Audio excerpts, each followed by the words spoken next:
Grab those pipes and magnifying glasses, y'all, because it's time for Fiddle Tune Forensics.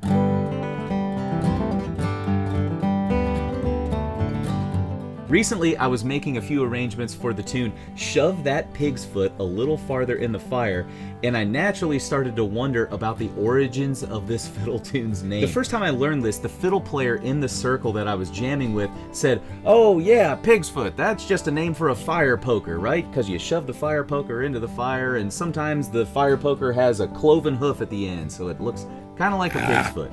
Yeah, that's a proper origin story, right? But as I started to search around for some answers, the origin story of this fiddle tune's name got a little bit murkier. A few hours of poring over academic articles, forum posts, blog posts, and anything else the internet would give me yielded a few results that I see as maybe potential answers for where this tune's name comes from. 1. My theory that a pig's foot is just another name for a fire poker. 2. A slightly related theory that a pig's foot is some kind of smithing tool meant to deal with pig iron. 3, another slightly related narrative, a crowbar or a pry bar is sometimes referred to as a pig's foot. 4, that a pig's foot refers to, well, a pig's foot, a literal actual pig's foot. And then the 5th and final theory, that the title of this tune actually has a very specific origin and the name was changed over time to mean something completely different than what the original tune was. So first off, I was never able to find any information out there that supported the theory that a pig's foot was a fire poker. So dead end on that one. Along those same lines, I was led to a number of posts by career blacksmiths who had somehow been roped into this kind of argument, who said that in their 30 years of smithing, they had never seen anything in that trade referred to as a pig's foot. I trust that as some pretty decent information, and we're also going to call that one a dead end. Number 3, this one was slightly more promising, the pig's foot as a crowbar theory. I did find some evidence to suggest that in multiple Romance languages and European cultures, pig's foot is a term that people use to refer to a crowbar, but I never really found any relation to why you would be shoving a crowbar into the fire and how that relates to this fiddle tune. So even though that theory holds a little more water, I'm also going to call this one a dead end for now. We're getting a little warmer when we move on to my 4th theory, that pig's foot refers to a literal pig's foot. It's plausible, and it's even supported by a verse of the tune that Joel Schimberg, a fiddler and kind of folk historian, tossed out on one of my blog posts that I stumbled across. The verse reads, "Shove that pig's foot into the fire, do it now, Miss Liza. Shove that pig's foot into the fire, do it now, Miss Liza." And Joel even asserts in the Bluegrass Messenger's blog post here that surely it's a barbecue song. It might be, Joel. And don't call me Shirley.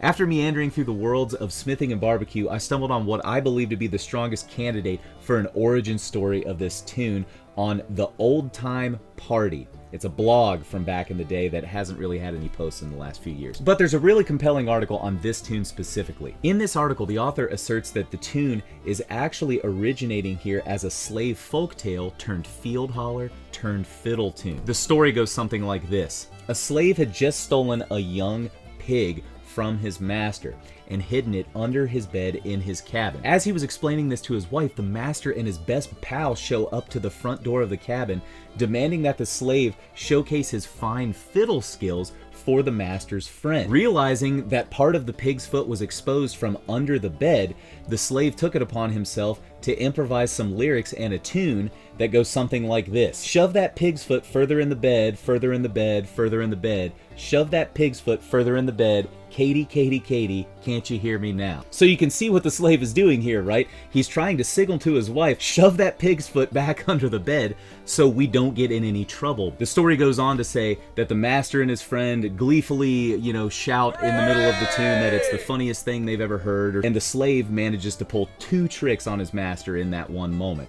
He stole the pig from him, and he created a tune on the spot to obscure the fact that he had stolen it. I love this story, but unfortunately for us, there are no sources cited in this article, and being the kind of staunch academic that I am, I would really love to have some primary source material to back this one up. But that being said, I find this to be the most compelling narrative for the story. Oftentimes, these fiddle tunes that we play in old time and bluegrass music start as vocal tunes. Then over time, we kind of start to play them as fiddle tunes. We stop singing the words. The title seems confusing because there's no reference to the title in the song since there are no words anymore. So over time, Shove That Pig's Foot Further in the Bed, some guy was like, the hell are we talking about here, people? Why are we shoving a pig's foot into the bed? And then maybe at some point, a person put the word fire in there because they thought it was a crowbar or any of these other things. So this is kind of where I'm landing with the title, To Shove That Pig's Foot a Little Farther in the Fire.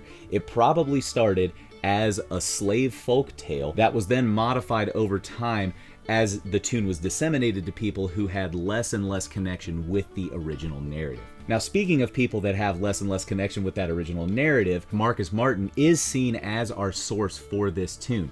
Rowan Martin, Marcus Martin's father, learned this fiddle tune in Western Carolina working on the railroads there. At that point in time, he learned it as Shove That Pig's Foot Farther in the Fire. Marcus Martin was born in 1881 here, just to give you an idea, so his dad would have learned it a few years before that. So it's interesting to note that sometime before 1880, this tune morphed into Shove That Pig's Foot a little farther in the fire, as opposed to Under the Bed, or whatever the original title of the tune was. So, in conclusion, can we say exactly where this tune comes from and exactly what it means? Based upon what I was able to dig up, the answer is a solid no. But do we have a better idea for how this tune may have come into existence and how the title may have shifted? I would say sort of, right? If you look at the evolution of slave folk tales over time, there are a lot of these narratives that involve a slave kind of folk hero, right? One who's pulling a joke or a trick over on his master and showing his intellectual superiority to the person that holds power over him. If you're interested in learning more about these stories and kind of seeing this general trend in slave folk tales like I was talking about here, I would highly suggest that you check out the Annotated African American Folk Tales book. It's a really great book that documents a lot of this history and can maybe show us the general shape of these tales that may have evolved into this fiddle tune, Shove That Pig's Foot a Little Further in the Fire. So with that, let's go ahead and listen to my version of Shove That Pig's Foot a Little Farther into the Fire. Don't forget that if you want free access to my guitar lesson on Shove the Pig's Foot, check out the link below in the description to my guitar club. There you'll find access to the video lesson plus PDFs of the tab and sheet music so you can learn this classic tune.